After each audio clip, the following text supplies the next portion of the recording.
Alleluia. Om Mani Padme Om. Allah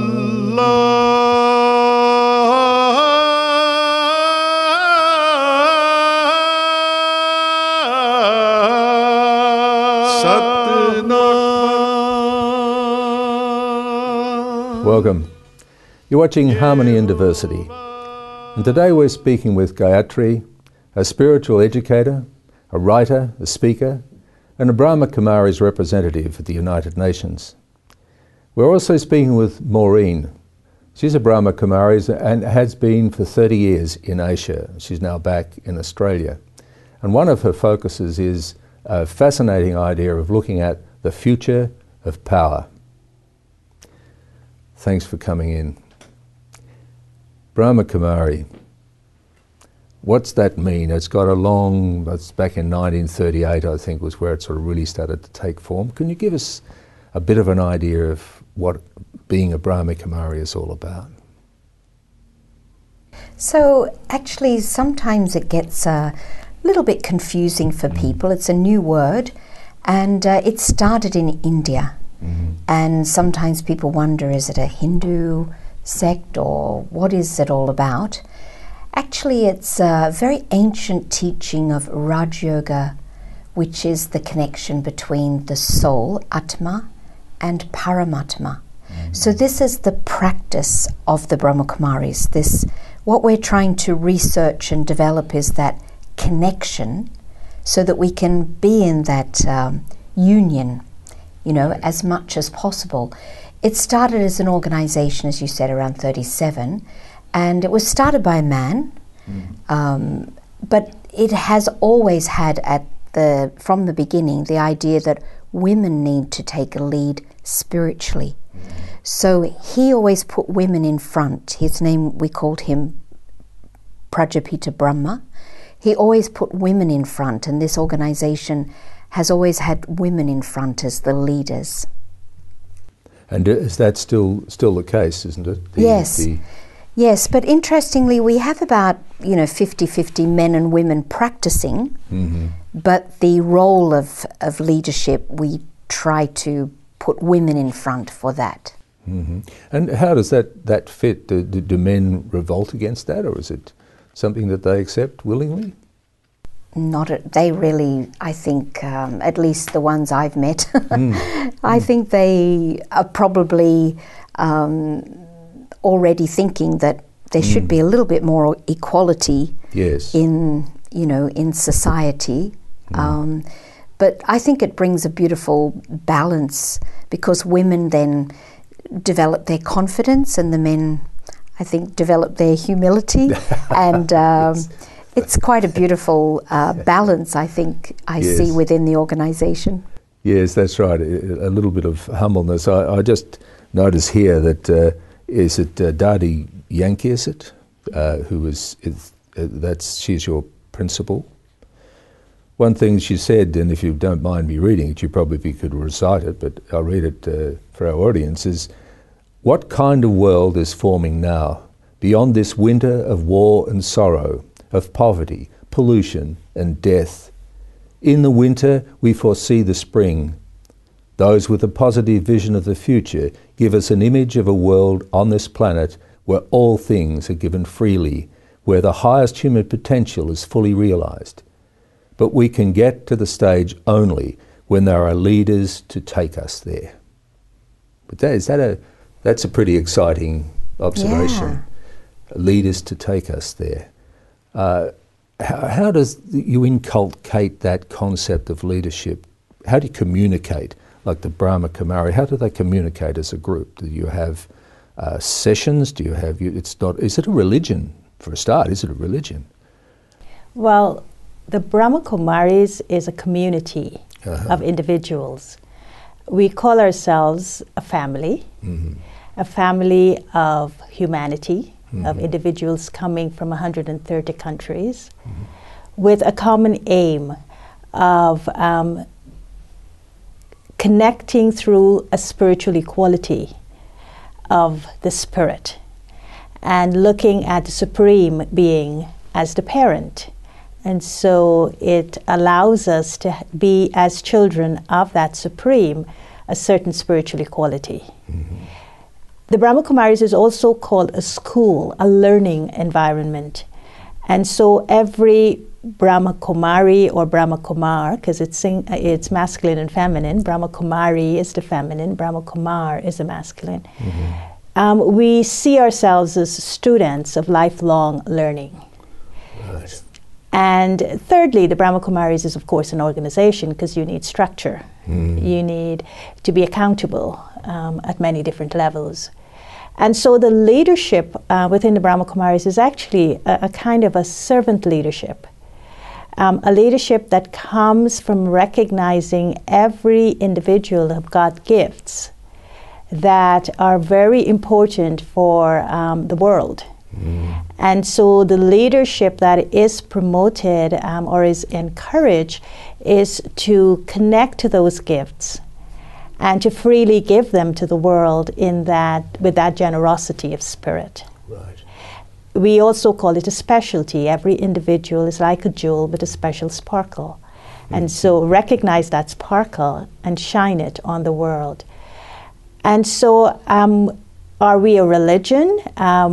Some people may call us a new religion, but the way we describe religion is within that concept of swadharma, religion of the self. Yes. And the religion of every soul, of every being, is peace.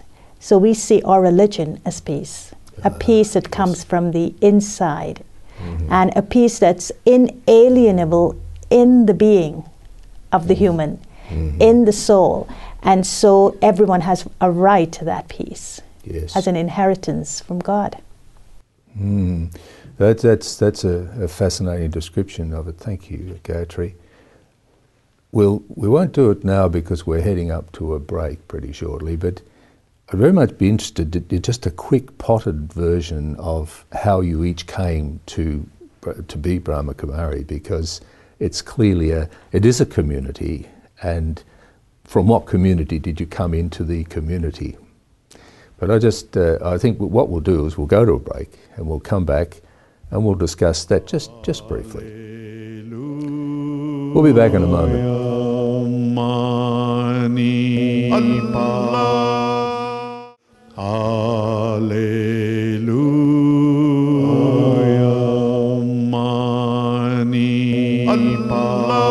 Welcome back. You're watching Harmony and Diversity, and we're speaking with Gayatri and Maureen, who are both Brahma Kumaris. Brahma Kumaris, as we went to the break, I was going to ask you, how did it happen? Maureen, just a little potted version of what happened. Well, I guess I was brought up as a Catholic in my primary school, but I had too many questions and needed to explore maybe a little bit beyond. But especially my question was, why is there suffering and how to stop suffering? Okay. So that, you can imagine, took me onto the Buddhist path. So I was exploring Buddhism for some years, went to India when I was quite young, to Dharamsala and Bodh Gaya, and so I researched in that area.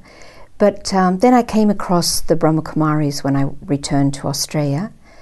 And for me, I think also the big question to do with that, what can I do to help? And so I used to do so many things, walk against want and save the trees, save the whales, but one little person with a little salary, a little time, what could I do? That's right. And so I think what drew me to this particular path was the focus on the mind. And, I recognized that really the mind has such great potential, and if I'm able to use it well to make the right choices, and then being involved in the organization of the Brahma Kumaris, who has so many social projects. So I thought, well, if I can inspire other people to think about good and to maybe awaken that human potential to do good, then I can be more effective than what I could do as an individual. So I really was drawn a lot to the service side as well. But it was also the experiences, because, I think in all that searching, I guess I was a bit confused, didn't know whether God existed or not.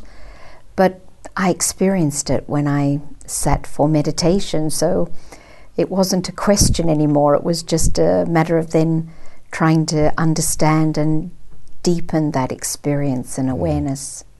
Mm. So you would have experienced meditation in Buddhism, of course, but would... Well, I probably should have, but I didn't. Oh, you didn't? I tried, okay. Yes, but it didn't work for me. Right. For me.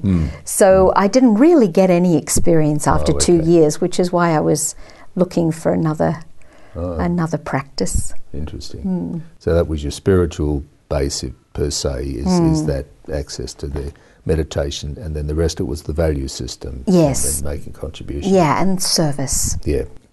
Terrific. Thanks, Maureen. Gayatri.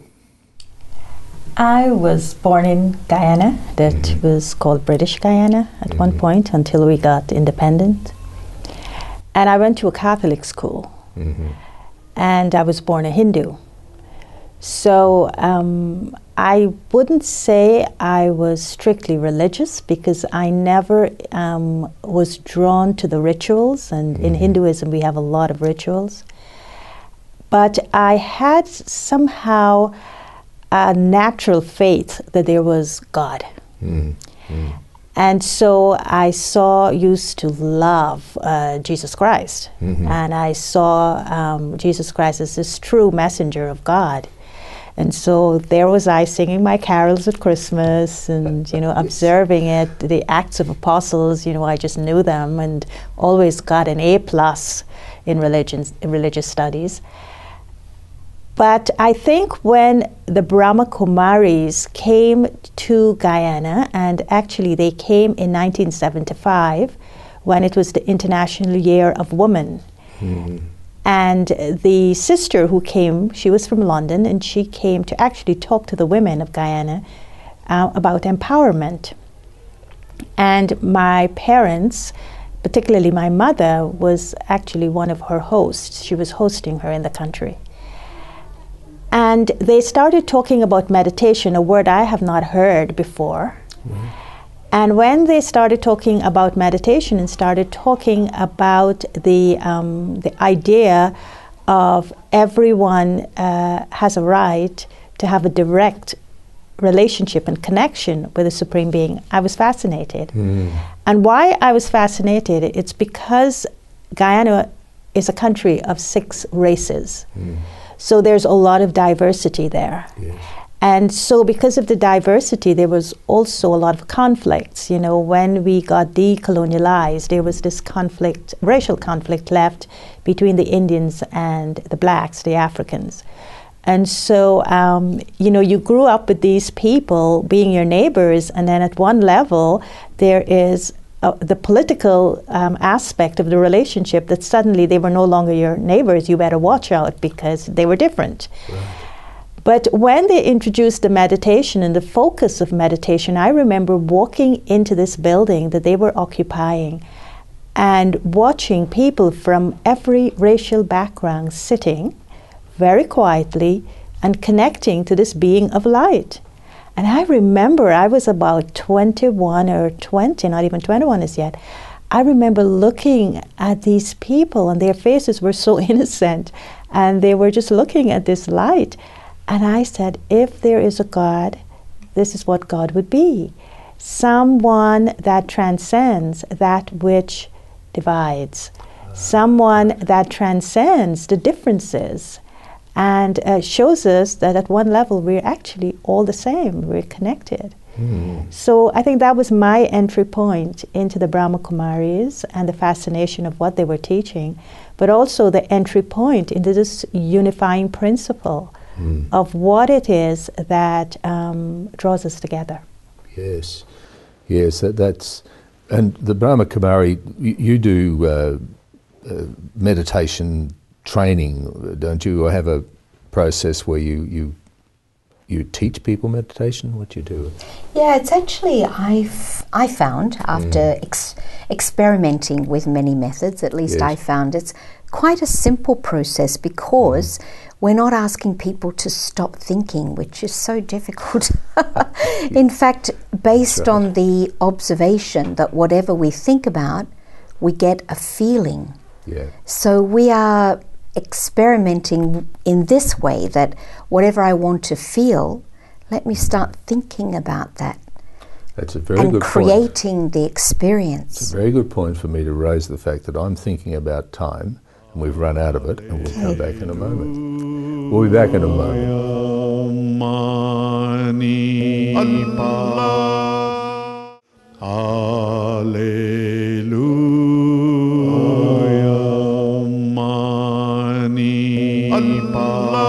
Welcome back. You're watching Harmony and Diversity. And we're speaking with Gayatri, she's a Brahma Kumari, and with Maureen, who's also a Brahma Kumari, and we're exploring what it is to be a Brahma Kumari. One of the things we've discovered to this point is that, and settled on, is that meditation is a critical part. That's the heart, really. So we'll talk a little bit more about that. Gayatri, your introduction to the Brahma Kumari was powerfully driven by meditation, and Maureen's connection was equal. How does it form the centre of the organisation itself? What do you do to, like it's the axle around which the wheel turns? Is that an appropriate description? Very much so, because really it's our spiritual practice. And so all of the service and the outreach and things that we do, I believe, could not be sustained unless we sustain ourselves. Yes. And so this meditation practice, a very big part of it is developing my own self-respect, which gives me the confidence to do a lot more than probably I've ever thought I would be able to do. Yes. But also that connection with the divine, with the supreme, that gives me the energy and the life, to really express and connect and love, as we were talking about before. Yes. So it's really the practice that empowers everything, I feel, that I do, that we do. It's very powerful. Is it the same for you, Gayatri? Yeah, I think that the word meditation for me is such an overused word that if the Brahma Kumaris had told me, come let me teach you how to meditate, I don't think I would have responded to them, because I would have thought that they are trying to convert me to a particular style. Yes. But the word that they used at that time, maybe for Maureen as well, if she would remember it, but it was remember. And I really like that word remember, because it is a process that one is taken through that allows them to remember. And what they're remembering is remembering who I am and remembering my original relationship with my fellow human beings, and remembering my relationship with the Supreme, with God. And so that then, what it allowed me to understand about this process is that I'm not being brainwashed. I'm not, they're not infiltrating my thinking with concepts that will take me away from a core of who I am. But most of all, what it allowed me to deeply connect with is that inside of every human being is an innate truth that gets awakened. And when it's awakened, I remember that truth. And then it permeates my life. And so I like the word remember a lot, and we call it remembrance, and we also call it remembrance with love. It's a loving remembrance. That's fascinating, because it really does get around the quality of meditation, which, as you rightly so, it's applied in all sorts of contexts and means different things each time. And the remembering is a uniquely individual effect, isn't it? So it gets around being controlled into it. But you have the originator. It was because of visions that he had or insights that he had. Are there a series of principles that you adhere to, like a mini, mini gospel, if you like? Does that sit alongside of the meditation or the remembrance? Yeah, because the aim is that remembrance and that, connection. But to be able to do that, we have to manage the mind. Yes. And so we put a lot of emphasis on understanding what strengthens and what weakens and how to bring the energy up. Okay. So we start the day with a very early morning meditation, 4 o'clock. Yes. And so we start at 4 o'clock in the morning. We either sit in our homes if we're not staying in a meditation center, or we come together to meditate. We're vegetarian, mostly because it's been researched that a vegetarian diet really helps to pacify the mind and not agitate it. So certain principles like this are just really with understanding. Like one time my father said to me, he was opening a bottle of wine and he said, "Oh, you're not allowed to drink this, are you?" And I said, "It's not that I'm not allowed, but I know the effect on my mind, and everything I'm doing is to try to, clear the mind. And so I choose not to." Yes. So, all right, we've got some basic principles, and the idea is to improve your capacity to connect with and to remember. I just love that. That's fantastic. To remember. I strike a problem with my process of my remembering. Who do I speak to? Is there a mini priesthood or an executive? What do you do? Who do I ask? Yeah, there is a structure. Definitely there is a structure. And the quote that you read earlier, it's from one of our senior yogis, as we call her, and she is the spiritual head of the organization, the one who's the chief of the organization right now. But I think there's a difference for me between principles and disciplines. Okay. And so I think we do have what is called 7 lessons, and we call it the foundation course.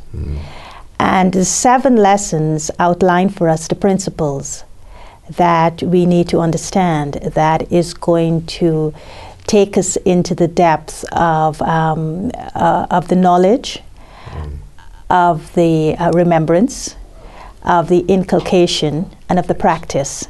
Right. And so it clearly, like, who am I? What is the soul? What is the mind? What is the intellect? What are the personality traits? How could I understand myself? So the principle of knowing who I am, and then the principle of knowing who God is, then the principle of the law of action. How do I act? We've run out of time, and there's so many things that we need to cover. Would you be able to come back next week? Sure. Yeah, That'd be delighted. wonderful. Thank you very much. You've been watching Harmony and Diversity, and next week we'll be speaking again to Gayatri and to Maureen. And thanks for watching. Baha'u'llah,